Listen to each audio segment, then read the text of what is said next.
अवधूत चिंतन श्री गुरुदेव दत्त श्री स्वामी समर्थ। सर्व मंगल मांगल्ये शिवे सर्वार्थ साधिके शरण्ये त्र्यंबके गौरी नारायणी नमोस्तुते। तर बघा, आपण आज लक्ष्मी प्राप्तीसाठी कोणते साधे सोपे उपाय करायचे हे आज आपण बघणार आहोत। तर बघा, आपल्या जीवनामध्ये जसं अन्न वस्त्र निवारा या मूलभूत गरजा आहेत, तसेच पैसा हाही आपल्या एक आयुष्यातील महत्त्वाचा प्रश्न आहे। म्हणजे बघा, सगळी सोंग करता येतात, पण माणसाला पैशाचं सोंग नाही करता येत। पैसा हा जीवनाचा अत्यंत महत्त्वाची भूमिका बजावतो, हेही तितकंच खरं आहे। म्हणून तर सगळे पैशाच्या मागे लागलेले दिसतात, पण जेव्हा बघा आपण इतके प्रामाणिक कष्ट करतो तर आपल्या हातात पैसा नाही राहत। म्हणजे बऱ्याच लोकांना असं वाटतं की बघा, आपण इतकं कष्ट करतोय, आपण इतकं देवदेव करतोय, आपण प्रत्येक ह्याला देवाची सेवा करतोय, पण आमच्या हातात पैसाच नाही राहत, असा बऱ्याच लोकांचा प्रश्न आहे। तर बघा, हे सगळं बरोबर आहे, पण बघा, ह्या सगळ्या समस्यापासून आपल्याला जर बाहेर पडायचं आहे, तर तुम्हाला तुमच्या हातात लक्ष्मी टिकून राहावी असे वाटत असेल तर बघा, शुक्रवारच्या दिवशी हे उपाय करायचे आहेत। तर बघा, काय आहेत हे उपाय, कधीपासून करायचे आहेत हे मी तुम्हाला आज सांगणार आहे। तर बघा, चॅनेलवर नवीन असाल तर सबस्क्राईब करायला विसरू नका आणि व्हिडिओ शेवटपर्यंत नक्की बघा। तर बघा, मी जे सांगणार आहे ते अगदी साधे सोपे उपाय आहेत। ह्या उपायांचा अनुभव बऱ्याच लोकांना आलेला आहे। तर बघा, शुक्रवार हा दिवस माता लक्ष्मीचा दिवस आहे, आपल्या कुलस्वामिनीचाही दिवस आहे। जर तुमची संकटे दूर व्हावी असं वाटत असेल तर दर शुक्रवारी ही सेवा करायची आहे तुम्हाला। तर बघा, काय करायचं आहे तुम्हाला, हे उपाय करताना अगदी प्रामाणिक आणि कष्ट करून करायचं आहे। तर बघा, असेच अनेक जणांना वाटतं की मी सेवा करूनही मला फळ मिळत नाही। तर बघा, कष्ट केल्याशिवाय कोणतीच गोष्ट साध्य होत नाही। मनापासून कराल सेवा तरच मिळेल मेवा। बघा, श्रद्धा आणि भक्तीने केलात तर सगळ्याच गोष्टी साध्य होतात। तर बघा, काय करायचं आहे, शुक्रवारच्या दिवशी आपल्याला उपवास करायचा आहे। म्हणजे ज्यांना शक्य आहे त्यांनी शुक्रवारच्या दिवसापासून ही सेवा सुरू करायची आहे। शुक्रवारच्या दिवशी उपवास करायचा आहे आणि ज्यांना जमत असेल त्यांनी तुम्ही बघा, त्या दिवशी काय करायचं आहे की लक्ष्मीची मनोभावे पूजा करून, सकाळची पूजा प्रार्थना करून तुमचं घ्यायचं आहे। त्याच्यानंतरनं तुम्हाला 108 वेळा महालक्ष्मीचा मंत्र म्हणायचा आहे।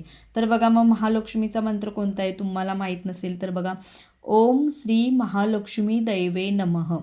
अजून एकदा सांगते, ओम श्री महालक्ष्मी दैवे नमः हा मंत्र आहे। तर ह्या मंत्राचा 108 वेळा जप करायचा आहे तुम्हाला, न चुकता प्रत्येक शुक्रवारी तुम्हाला जप करायचा आहे। मग तुम्ही एक टायमिंग निवडा की सकाळची पूजा झाल्यानंतर करायचं आहे की संध्याकाळची पूजा झाल्यानंतर करायचं आहे। असा एक टाईम फिक्स करून तुम्ही प्रत्येक शुक्रवारी ही सेवा करा।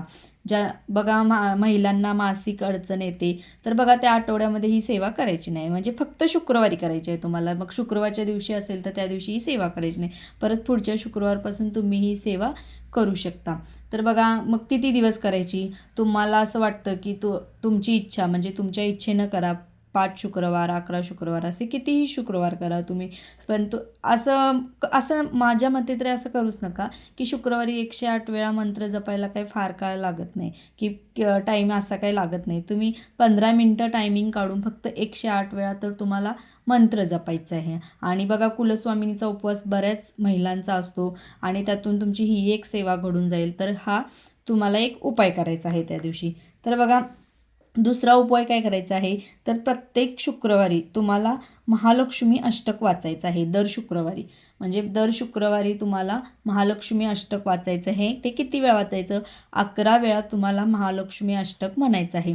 बघा, संध्याकाळी दिवे लागणीच्या वेळी तुम्ही महालक्ष्मी अष्टक म्हणू शकता।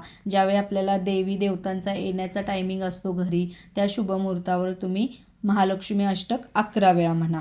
तर तुम्ही ही एक सेवा करू शकता। मग हे किती वेळा म्हणायचं हेही तुमच्या इच्छेनं, तुम्हाला जेवढे शुक्रवार करायचे आहेत तेवढे शुक्रवार तुम्ही करू शकता। तर बघा, महालक्ष्मी अष्टक बऱ्याच लोकांना माहीत नसेल तर गुगलवर सर्च करा, मीही महालक्ष्मी अष्टकचा एक व्हिडिओ बनवणार आहे, तोही टाकणार आहे। आणि बघा, नंतर अजून एक तिसरा उपाय काय करायचा आहे, तर माता लक्ष्मीला खिरीचा नैवेद्य दाखवायचा आहे। म्हणजे माता लक्ष्मीला खीर जास्त प्रिय आहे। म्हणजे बघा, तुम्ही तांदळाची बनवा, गव्हाची खीर बनवा, कोणत्याही प्रकारची शेवयाची खीर बनवा, ती तुम्हाला खीर बनवून माता लक्ष्मीला नैवेद्य दाखवायचा आहे। मग त्या दिवशी काय करायचं आहे, तुम्हाला जमत असेल तर 5 किंवा 7 कुमारिकांना म्हणजे प्रसाद खिरीचा द्यायचा आहे। म्हणजे 2 बोलवा, 1 बोलवा, तुम्हाला किती जमेल ती बोलवा. मग तुम्ही एकही आली तरी बस झालं. त्या एकीलाही तुम्ही खिरीचा प्रसाद म्हणून दिलात तरी चालेल. मग असं तुम्हाला किती वेळा करायचं आहे तर तुम्ही हेही सुद्धा तुम्ही 5 शुक्रवार, 7 शुक्रवार, 11 शुक्रवार ही तुम्ही सेवा करू शकता. तर बघा अशा ह्या 3 सेवा आहेत. पहिली सेवा म्हणजे तुम्ही मंत्र म्हणायचं आहे, दुसरी सेवा तुम्हाला महालक्ष्मी अष्टक म्हणायचं आहे आणि तिसरी सेवा म्हणजे बघा खिरीचा नैवेद्य करून तुम्हाला 5 किंवा 7 कुमारिकांना जेवू घालायचं आहे. तर बघा अशा प्रकारे तुम्ही देवीची सेवा करा. तुमच्या कष्ट प्रामाणिकपणाला देवीही तुमची साथ देईल आणि बघा तुमच्या सगळ्या इच्छा लवकरात लवकर माता महालक्ष्मीच्या आशीर्वादाने पूर्ण होत आणि स्वामींच्या कृपेने तुमचं जीवन सुखमय व समृद्ध होऊ देत अशी मी स्वामींचरणी प्रार्थना करते. तर व्हिडिओ आवडल्यास नक्की लाईक आणि सबस्क्राईब करायला विसरू नका. अवधूत चिंतन श्री गुरुदेव दत्त श्री स्वामी समर्थ.